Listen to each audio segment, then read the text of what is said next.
teach at Naughton Central High School, and the thought of this came a couple years ago when some teachers that I work with and we co-teach, we decided that when we did collaborative activities and we moved the students together in pods, we noticed greater engagement with the students.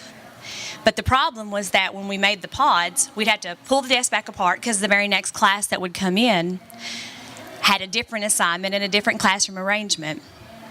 And so we got the idea a couple years ago, well, we'd love to be able to find some furniture, but it's very expensive.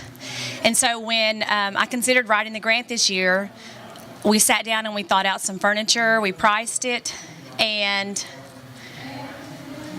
we were really fortunate that we had an extra room in our building that is not a daily classroom where students are. And so we kind of set it up as a student lounge so that that room with alternate seating was available.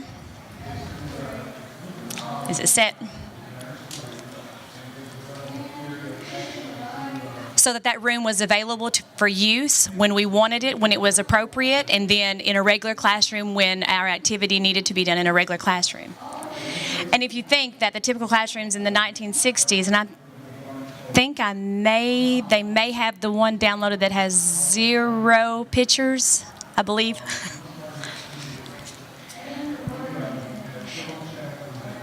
If you're able to pull up Google, I can open it under Google Drive. I'll continue to talk, though, while we pull up Google Drive, and we can always just skim back through. The classrooms that we have available at Naughton Central are basically the same classrooms. If you look back at pictures in the 1960s, we have the rows of desks, and they're all the same. If we're evolving with all the other types of education ideas and presentations, and we have Mondo boards, iPads, texts that are on phones, then surely we need to move a little more progressively in furniture and the seating arrangements. There we go. So here would be a representation of 1960, and this isn't Naughton Central, but I will tell you, it looks identical to one of the classrooms that we teach in, minus some posters on the wall. And some of our classes are large. We have 30 students, so to move those desks in kind of a fashion to say, hey, let's work on something together with hands-on activities is not really successful. And so prior to see if this helped raise any kind of scores or had a positive effect, we did a pre-survey. Now, I did not do the pre-survey with the class that I conducted data on, so that they wouldn't be biased or feel or realize they needed to meet an expectation. A junior class, which also used the room, actually developed and completed a survey. Kind of dealt with questions of if there was alternate seating, what types of alternate seating, what benefits they felt would be there, what problems they thought would occur. Now, my sophomore class, which I brought with me, did not realize that this survey was conducted or that there was target behaviors that we would be looking at to see if they increased or decreased based on the alternate seating. So it says students completed a survey with questions related to the design, work completion, collaborative assignments, assessments, morale, and atmosphere. These were anonymous and completed through SurveyMonkey. So in the classrooms, we kind of brainstormed, and it said, well, we noticed that we have students who fall asleep. There's distractions in the classrooms, difficulty working on a collaborative assignment, and then just physically it's uncomfortable for some of the students to sit in the small desks that are made, that we have in our classrooms. Things that we did to be able to observe was the pre-survey. We did some observations by sight, a behavior log, which no one realized was being completed, some tally marks to see, well, when a student, we would just look up, and if a student was engaged in their assignment, then they would get a tally mark. Some formative assessments we looked at when we go to do a unit. We did a unit in our regular classroom the whole way through, and then we did a unit using the student lounge, and we looked at the assessments with each one to see if there was any kind of increase maybe, and then a post-survey. Here's some of them asked me, you have a presentation? Are our pictures on there too? And I specifically told one of the girls, yeah, I'm pretty sure you're on there. says observation, students at each station were working on their objectives. And some of them maybe were at a table and they were summarizing from a book. Some of them were researching. Some of them were creating Kahoots in some of the classes. This was when we were particularly working on Macbeth, which is a hard subject to sell. And I'm not saying you all got to commit to a great conversation because everybody decided we're very vocal in class, but we do not want to speak here.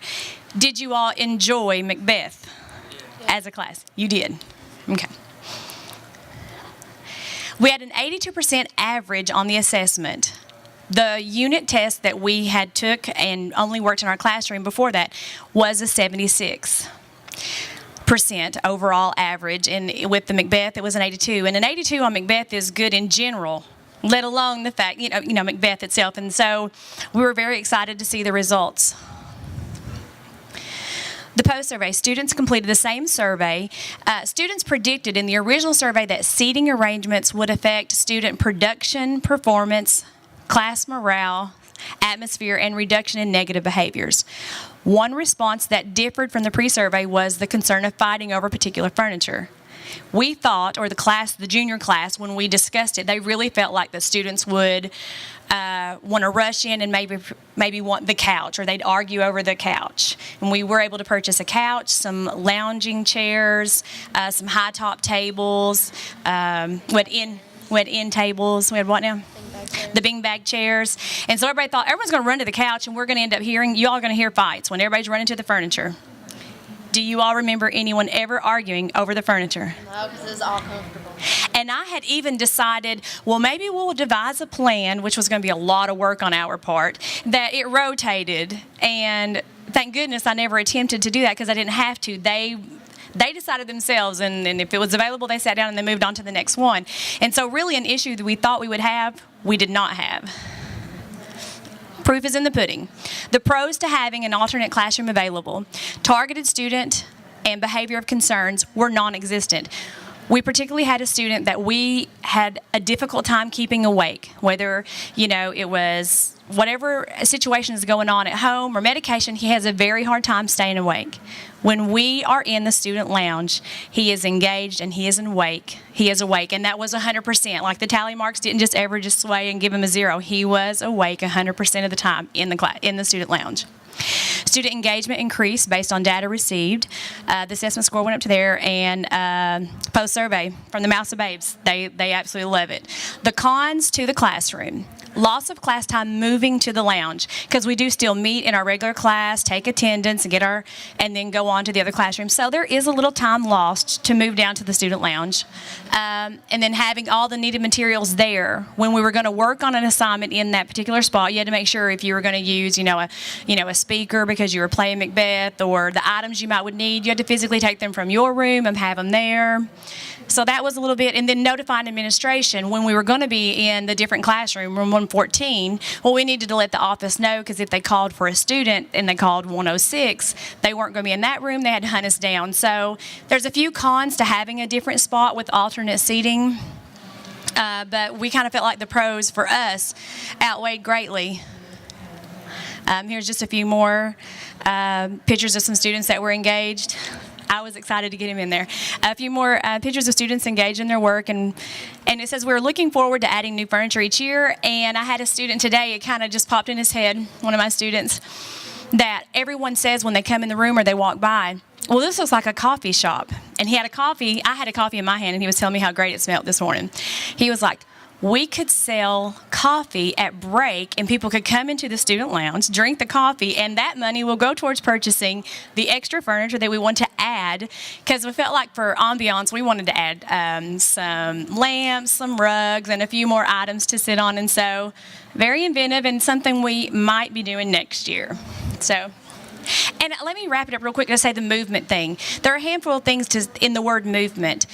Movement because they kept engaged because they moved from different areas. Movement because if you have a student with ADHD, just that little bit of a wiggle on a beanbag chair takes away that movement that they need to allow this part to engage in an activity. So really the word movement went across. It touched so many different areas, and we're very pleased that we went forward with this idea. Did you all want to say anything? Do y'all want to ask them any questions?